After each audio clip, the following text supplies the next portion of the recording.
Sun transiting Capricorn.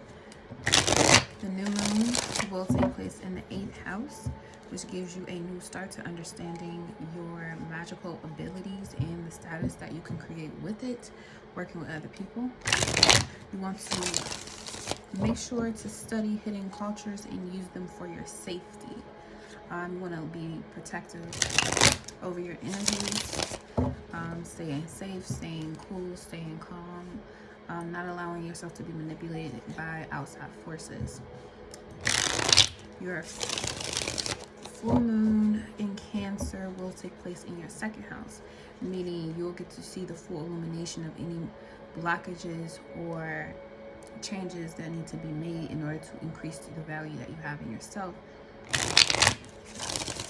which essentially makes it easier for you to build and establish the wealth that you're looking for. So let's get into your reading. What messages we have? 8th house,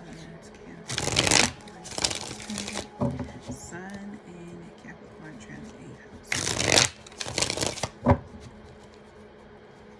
You may have been taught to fear something that will keep you safe, or you may have been lied to or taken away from what makes you feel safe, and that's going to change. So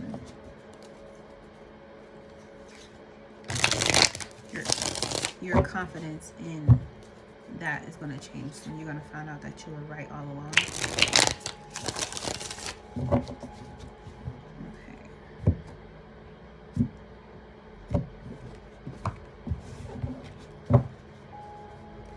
So we got the King of Wands, which is like the King of Wands. We got the King of Bows. We got 2 kings. And then the Star card. Okay, Gemini. With the 5 of Stones at the bottom. As you can see here, that's that Scorpio energy, 8th house, where, like I was saying, like you being told to believe or to see things in a way that was inverted. You've all been taught to view things as being inverted and dual in nature, when everything is really just one, chopped up in different pieces and having different levels on one scale. So you got this Fire and Air Kings with this Star card. I feel like you're starting to put all of this together. Like the actions and the thoughts are starting to line up, so you see the full purpose of what was going on all together, and you can break out of this shell that you kind of put yourself in, because it was off the strength of you having either fear about the unknown of a situation, or you choosing to kind of put somebody else in circumstances where they're not very positive or sure about what it is that you want or what you want to do. So they kind of feel like their hands are tied. But taking forward movement, action, knowing what it is that you want to see fulfilled, and then taking the next logical step after that is what's needed. Because then you get to see, okay, I can do this, I have the ability to do this, I'm worthy of everything that I want to see fulfilled or I desire. It's just easier for you to, all of us really, to maintain manifesting what it is that's in alignment with our purpose, so that we have less chances of being disappointed when things change or are taken out of our immediate environment, or when things completely get disrupted, because you manifested it into your life, but if it's not in alignment with your divine purpose, it won't stay long.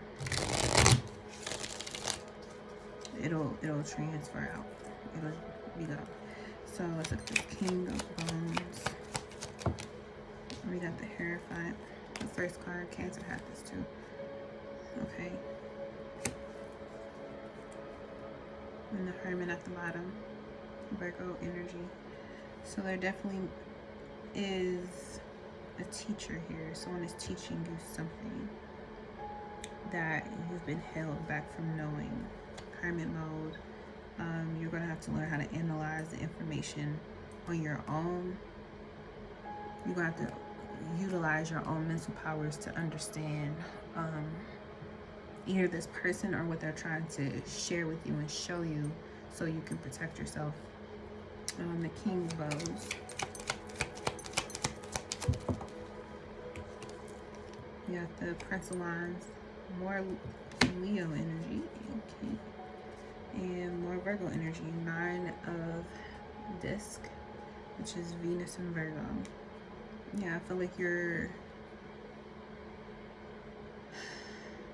coming into a higher awareness about what it means to be healthy, what it means to be happy, what it means to be focused, what it means to have a plan and sticking with it.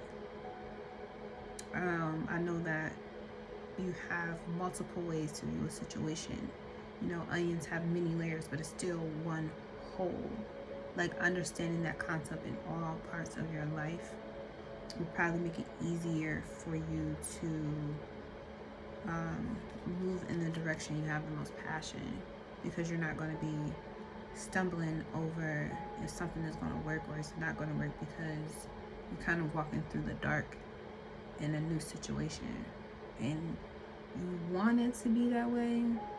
But the 8th house also is about trust, like the basic trust, because if you're fusing yourself with another person or another situation, like you're trying to create, intensively create, to the point where your emotions can be easily rattled with this trust, because you see this person in this crystal here in the picture, red flowers. This person here in the picture feels kind of like they're left out, or they can't get to what it is that they want to do. They feel blocked, but it may just be an emotional block that may be going on. So if you emotionally block yourself off from doing something because you feel like there's something you don't know and you need more information, there's nothing wrong with seeking the information. Just know that whatever is meant for you to have, you will have. And it's easier to attain it when it's in alignment with your purpose. And how you perceive yourself and your purpose will be the vibration of what you manifest in your life. So the 2nd house is about having confidence in, not so much confidence, but more so appreciation for who you are already.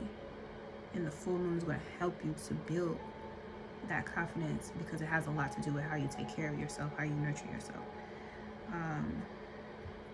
Which with this Taurus here with this Hierophant, you're going to have way much more appreciation for somebody who you may look up to, because they haven't, like this picture, how he's sticking his arrow in this, like he knows exactly what his target is. And this, Gemini is split, so the mind and the heart may be both looking in admiration about this person that you view as such, and they're smaller than him too, so you may be viewing yourself as younger or smaller, or you're not what that other person may be just yet, but you have the same amount of passion that you see that they have for something that they're choosing to go after and not hold back from, and you appreciate them showing you that, even if you don't really converse about it a lot. What you see is also, Gemini, your ability to learn. You're learning from what it is that you're perceiving from this person and how they are keenly focused on what they want to do. And again, you have the ability to do this, but you cannot be afraid of trusting that you can do it yourself. You can do it yourself. And then the Star card is again about you being one with your purpose. And yeah, so let's look at the Star card. It's a message from your higher self Four of Swords. So meditation, peace. Maybe that's what you need in order for you to figure out what it is you want to do. It's like now that the Nine of Cups at the bottom, happiness. So it's like now that you see that, you know, you actually do have the ability, or anyone really, including you, have the ability to create what it is that they want their life to be, starting from scratch, building their own traditions and their own ways of doing things. And now that you see that, and how focused they are, and how much they're growing, how much they're progressing, and how much you can learn from them, you are able to let go of your own thoughts and fears that you may have been given from previous programming, or just not being aware of all the details. You can let all that go and appreciate them for showing you how to do something, even without a complete dialogue or play-by-play. You can appreciate what they've done and then use their example or their experience to support whatever it is that you want to personally bring into fruition in your own life. And that does require you taking that time alone. Like we had the Hermit card first, and now we got the Four of Swords, where you say, okay, let me have a conversation with my divine energy to see, you know, this is what I want to do, but I want to do it in my own unique way, of course. So let me get divine guidance on where's the first step, where do I go next. And that's basically what's going on in this picture, is there is a conversation between two entities here. They're having a conversation and no one else is around, it's just them two. So you could be, you know, this could be a teacher, a guru, or a spiritual advisor, or someone that you're going to be able to talk to get advice from. They're going to put you on a path that has to do with your heart, being motivated from the heart, not being motivated from the environment. Your environment is not going to keep you motivated. What's in your heart, if that's being lit, that passion is being lit, that will keep you motivated to keep going. So what activation card is this Sun in 8th house transit? Ooh. So we got the goddess Lakshmi and dendritic agate, her golden grace. It says, enlightenment, prosperity, goodness, and grace flow through and around me. It is as though my soul dances in soft golden honey-like energy, abundant with nourishment and healing properties. Through her gentleness, the goddess offers my soul an irresistible invitation to receive her blessing and emanate the beauty of the divine. There is a gentler way through which I make even greater spiritual progress. I joyfully and peacefully accept this path and allow my heart to let go. So yes, the 8th house is about transformation as well. So you could be experiencing a loss, or there may be a change, a big change that is occurring at this time. And the new moon on the 2nd of January is going to help you, you know, break through that wall that you may have or may have with other people. You may have to break through a wall when it comes to changing your environment. So you may be going into a new environment and you start to notice people. I'm thinking about like her. You may be going to a new school, or you're going to a new place where you work, or you may be going back to the office after not being there for a while, and you start to gauge what's going on. And don't be afraid to express how you feel and learn from the people that are around you as well. There's nothing wrong with that.